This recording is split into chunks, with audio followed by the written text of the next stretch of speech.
Instructions. You will hear a number of different recordings, and you will have to answer questions on what you hear. There will be time for you to read the instructions and questions, and you will have a chance to check your work. All the recordings will be played once only. The test is in 4 sections. Write all of your answers in the listening question booklet. At the end of the real test, you will be given 10 minutes to transfer your answers to an answer sheet. Now turn to Section 1 of your booklet. Section 1. A campus radio station is going to be in action. An interviewer is interviewing a man from the university for the survey. Listen to the conversation between them and circle the best answer from A, B, or C for questions 1 to 4. You now have some time to read questions 1 to 4.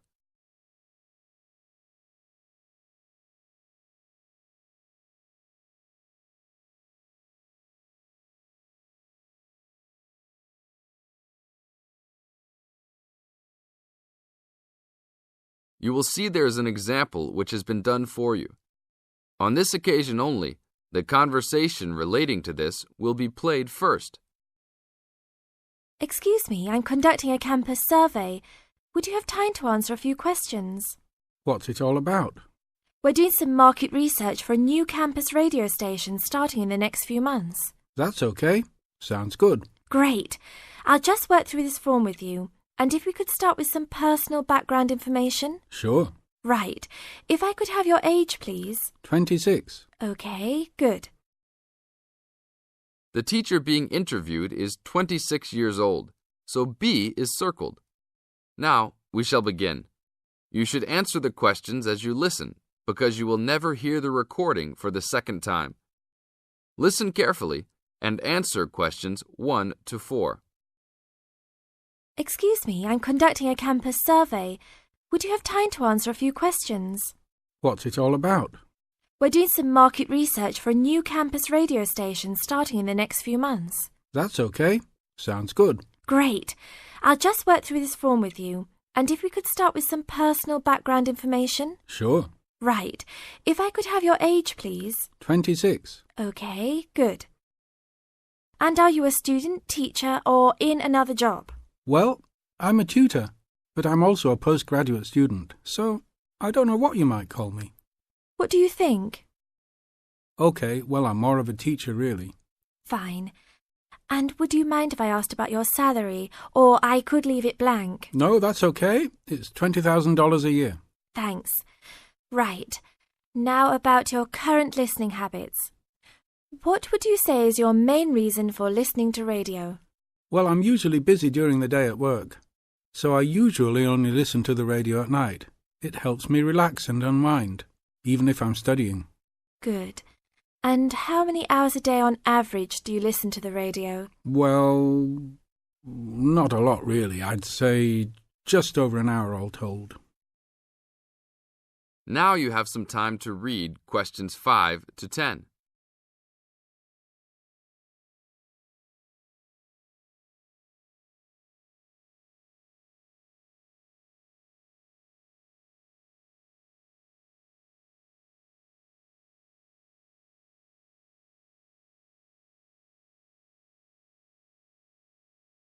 Now listen to the second part of the interview and answer questions 5 to 10. So, what are the 2 main times of the day that you listen to the radio? Well, for a little while around breakfast time, and then it tends to be later, after dinner, when I've finished any serious work I need to do. And what sort of radio programs do you like? I like the news, but I also like classical music. It helps me to relax. Fine. And turning to the new campus station, which type of programs would you prefer? I think the existing radio stations cater for my need for news. So I'd like to see programs about local information, providing a service to the campus community. And in the same vein, perhaps more for academic viewers, some lectures or relevant programs. Oh, I see. And if you had to give the new directors some specific advice when they set up the station, what would you tell them? I think I'd advise them to be careful about the quality of the broadcasts. You know, the sound system. There are a lot of radio stations and people can change their loyalty quickly if it doesn't meet their needs. I think they should do more of these kinds of interview too, you know, talking with existing and potential customers. Oh, I'm pleased you think it's useful. Certainly, yeah. Good. Now, this station will not be fully funded by the university. So how often do you think it is tolerable to have adverts? I think, well, out of that list I'd say every quarter of an hour. Of course, that's providing they don't last for 10 minutes each time. Oh, quite. And are you interested in attending any of the special promotions for the new station? Yes, I'd be happy to, as long as they're held on the campus or nearby. OK, I'll note that down. And finally, may we put you on our mailing list? Well, I'd prefer not, except for the information about the promotions you just mentioned. OK. Can I have your name and address? Of course. I have a card I can give you. Oh, great. And thanks a lot for your time, and we look forward to seeing you. Yeah, sure. Thanks. This is the end of Section 1. Now you have half a minute to check your answers.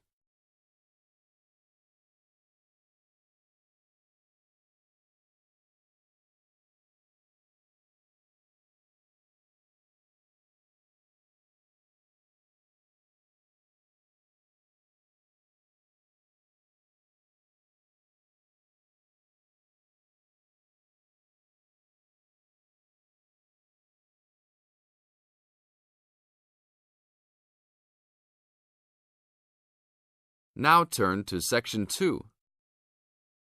Section 2. You are going to hear a talk given by Madeline. She is going to introduce the recreational facilities on campus and in town. First, you have some time to look at questions 11 to 20.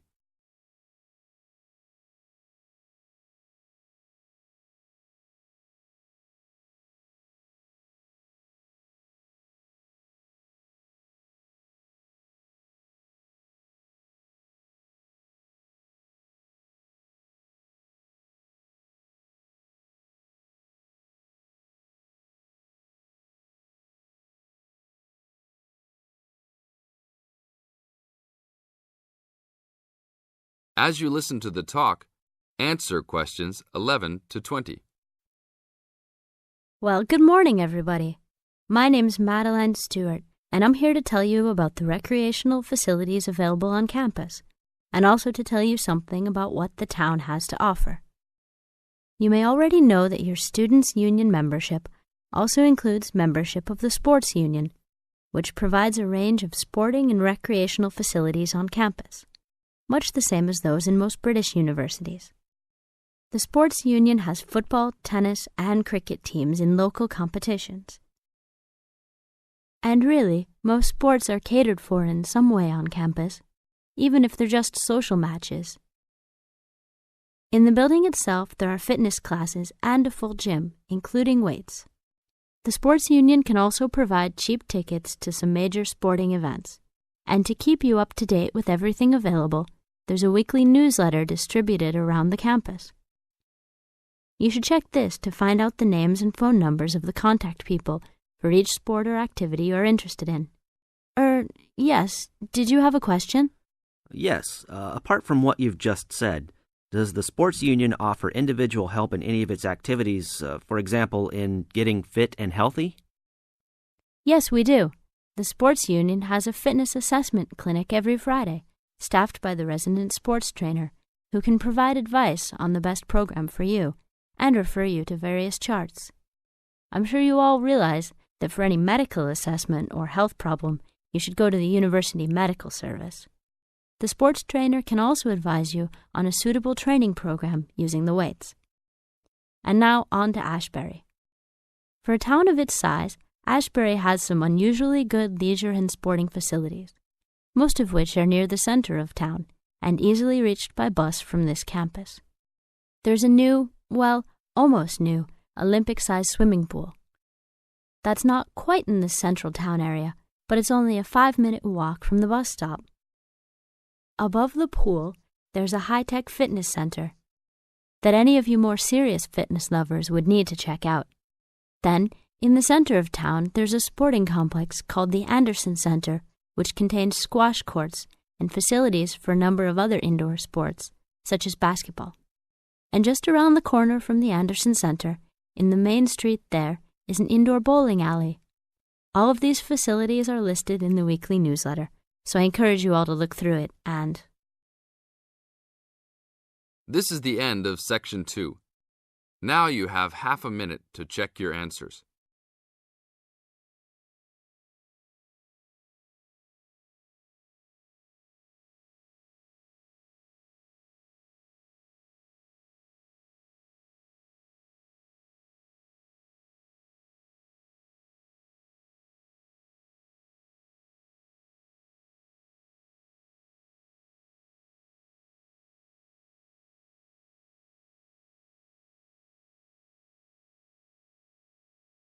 Now turn to Section 3. Section 3. You are going to hear a conversation among Dr. Archer, Larry, and Judy, talking about the new term. First, you have some time to look at questions 21 to 26.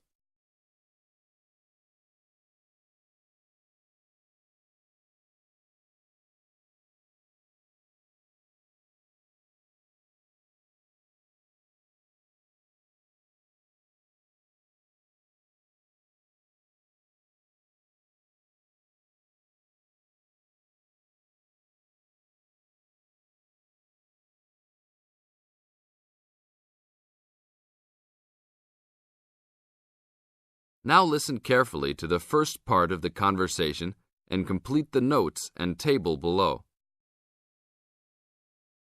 Okay, everybody, welcome back to the new term. I hope you've all had a good break and that you're keen to start on your research project.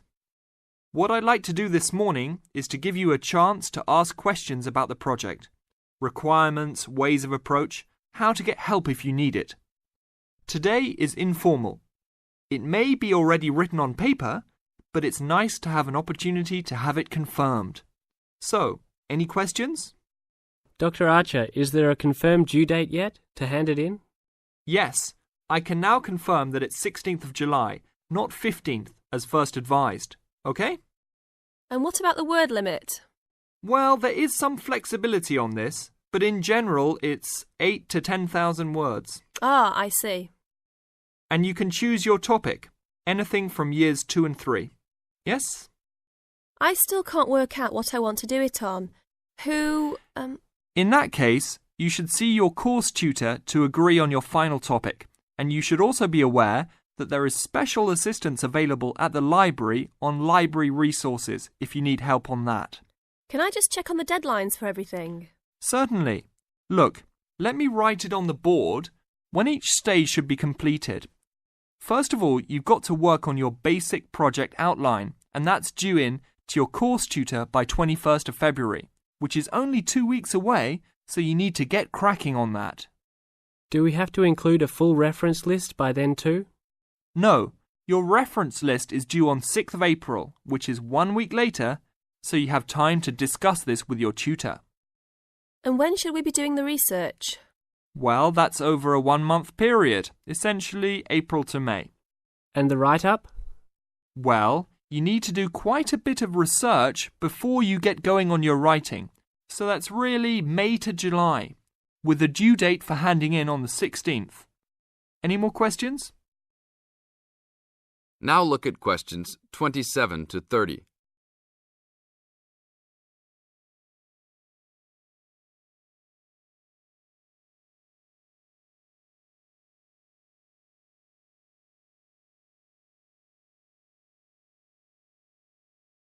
Listen to the second part of the talk and match A, B, or C with questions 27 to 30. Well, sir, just some advice really. It's about the research approach. Would you advise us to use some case studies? Well, Larry, I know these can be difficult to arrange sometimes, but I really feel they are of great benefit in this subject. You can always talk to your tutor if you're having difficulty. Yes? I've looked over some previous research projects that are in the library. Is that a good idea, sir? I heard. OK. I don't think you should go through them in detail, especially at this early stage, or you might end up being influenced by them more than you realise. But yes, it really is about the best guide you can have to what's required to what's expected in this type of project. Sorry, Judy, I butted in on you. That's all right. It's just that I noticed one project was a joint one. They worked together as a pair. Is that a good idea? Yes, I remember that paper. Working in a pair can have some advantages, but to be frank, this is meant to be an individual project, so it's best to work on your own. About using subjects, is it okay if we use family members? Your own relatives? I don't see why not. They probably offer some advantages in terms of availability, although you need to guard against possible effects on your research outcomes. So, you can if you want. Perhaps you should discuss this with your tutor if you plan to use relatives, so you can approach it in the best way. Okay, thanks. Okay then. Well, I hope we've been able to sort out a few things. You're welcome to see me at any time, or drop me a note if you have any more queries. Fine, thanks. This is the end of Section 3. Now you have half a minute to check your answers.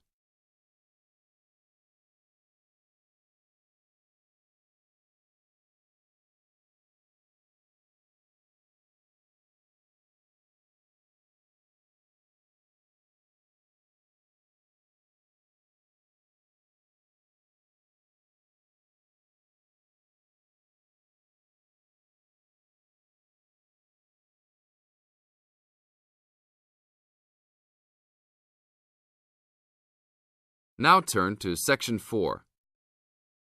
Section 4. You are going to hear a lecture about the geographic information about Australia. You now have some time to read questions 31 to 40.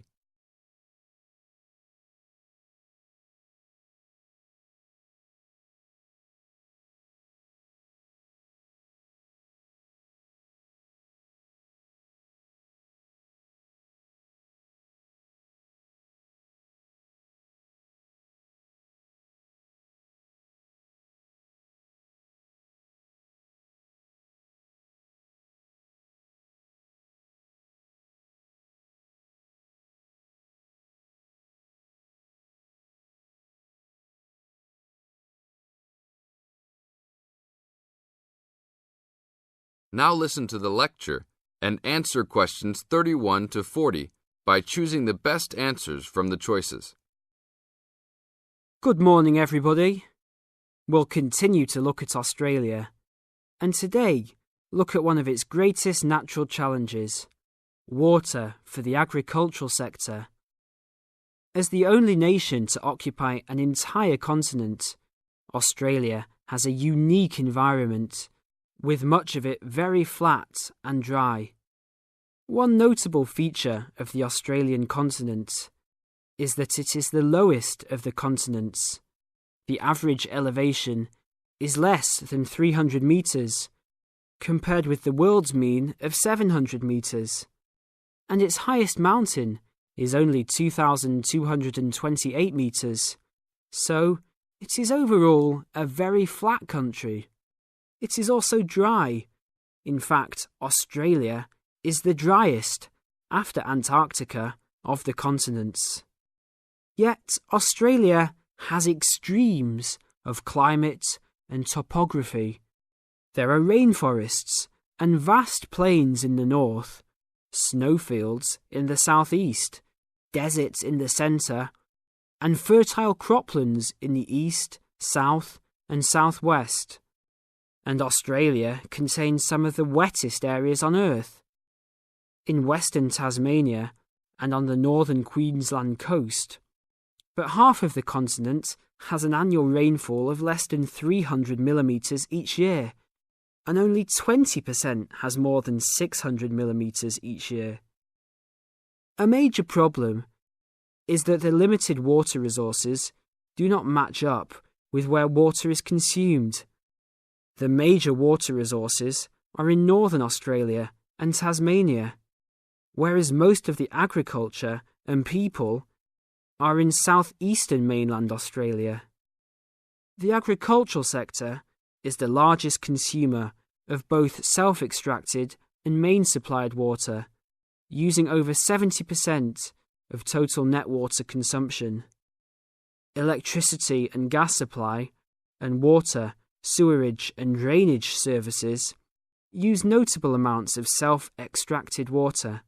However, net consumption in the household sector is the lowest, just 8% of total net water used.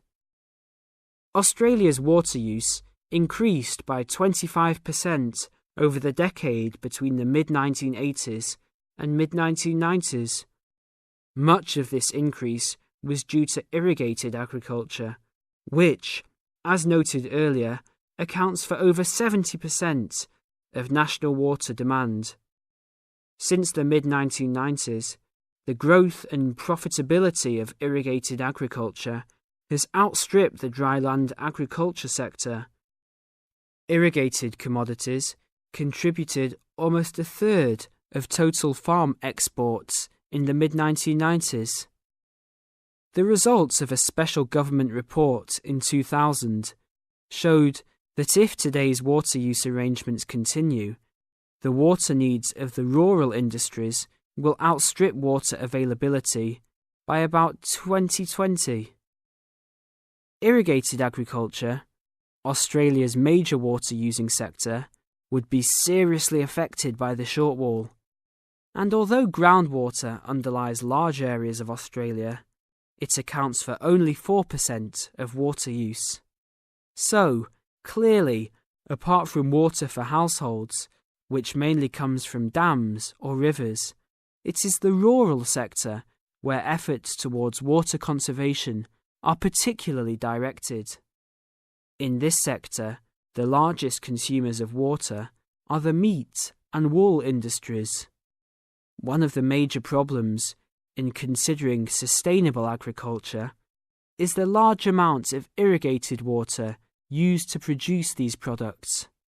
Some of the crops, such as wheat, maize, and soybeans, also use a lot of water. Furthermore, many crops are grown in dry areas, where up to half the available water evaporates from the soil surface or seeps down too low into the ground for the plant roots to reach it. Well, that's all we have time for this morning. You will be able to do further study on this topic in the library, and I have a handout here with references for those who want to come out to the front to collect it. Next week, we'll look at outback farming and... This is the end of Section 4. You now have half a minute to check your answers.